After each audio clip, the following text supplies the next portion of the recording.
Yo, what's up, what's up? Great athletes are people with a strong mind within a strong body.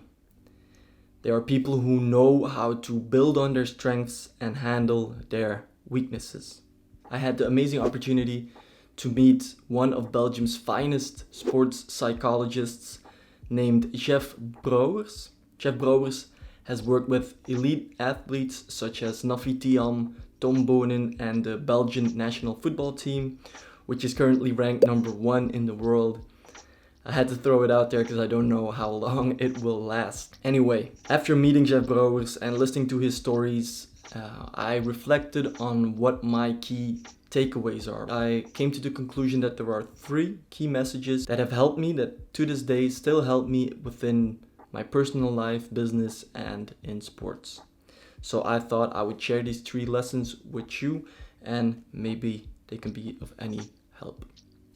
So, to really understand my way of thinking as I reflected on these key messages, we're gonna have to start off with the second one and then reverse engineer our way back to the first lesson. So we're gonna start off with number 2, which is build on your strengths. Lionel Messi is considered one of the greatest football players to have ever played the game. He has scored 547 goals in his 593 games for his club Barcelona.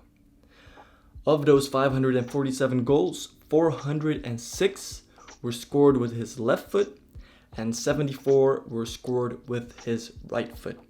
So that's about 70% of his goals coming from his left foot. Now imagine young Leo Messi going to football practice, going to training, and his coach watches him and sees that he's only using his left foot. He's using his left foot for like 70% of the time to score goals, to give assists, and whatever.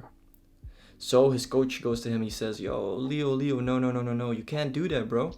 If you want to get into the first team, you gotta be as good with your right foot as you are with your left foot. You have to be as good a header as you are with your left foot.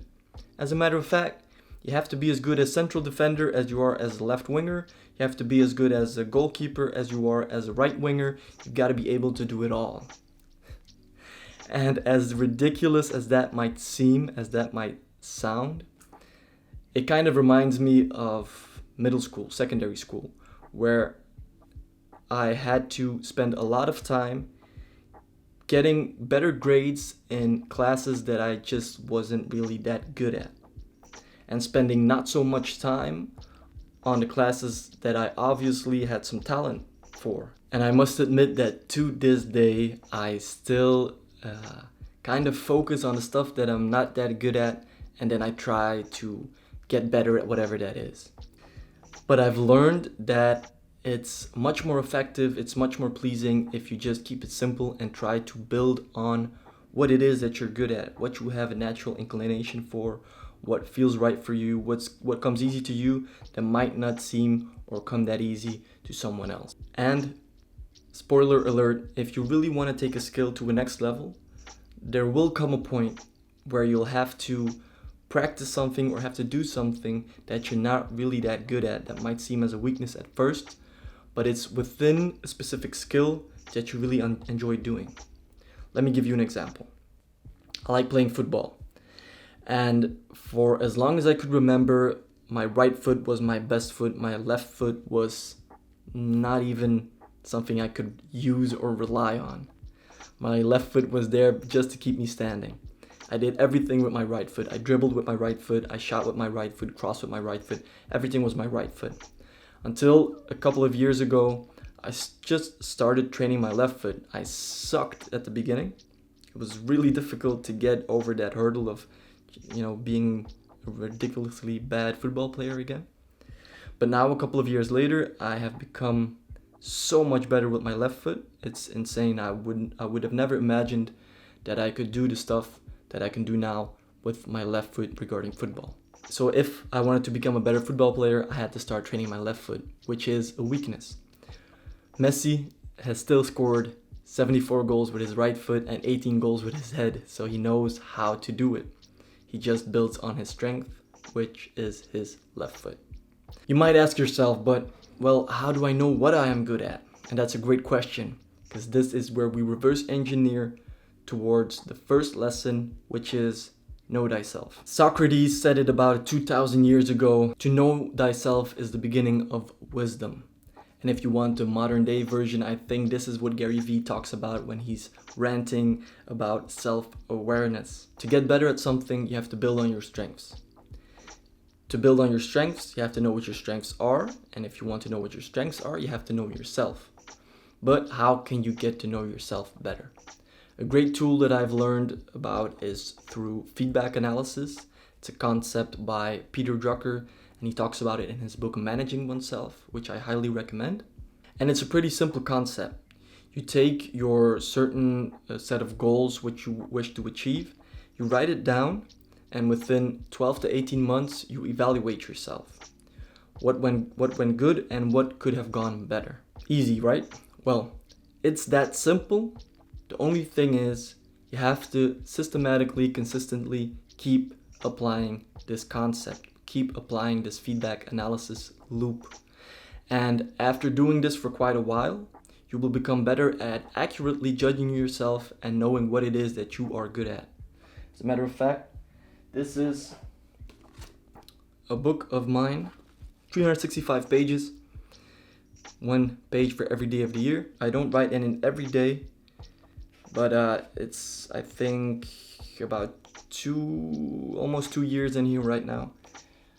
And there are certain goals in there, certain reflections in there, and I try to evaluate myself by what I've written down, and I get to know myself better and know more objectively what it is that I'm lacking in, and what it is that really excites me and I really am good at. So feedback analysis. Okay, so I've talked about getting better at something, building on your strengths, knowing yourself, and achieving certain goals. So this is where I would like to mention the third key message that I learned from Chef Brouwers, and that is enjoy the process. Human beings are a very goal-oriented species, which is amazing. But with all the social media channels screaming at us to wake up at 4:30, meditate for an hour, read 5 books, and then go and make $1 million, it might get pretty overwhelming, and we might focus too much towards goals and achievements. Don't get me wrong though.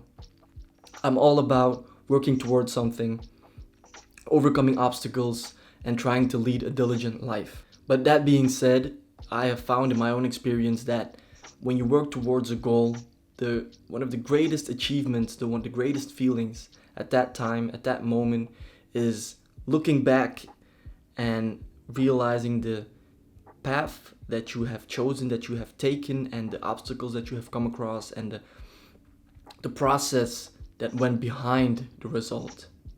So I try to remind myself, and I'm trying to remind you to enjoy the process while you're on it as well.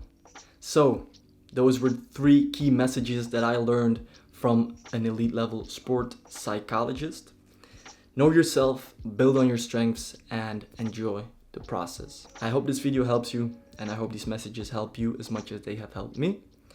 If you like this video, hit that like button. If you want to help a brother out, hit that subscribe button, and I will see you in the next one. Peace.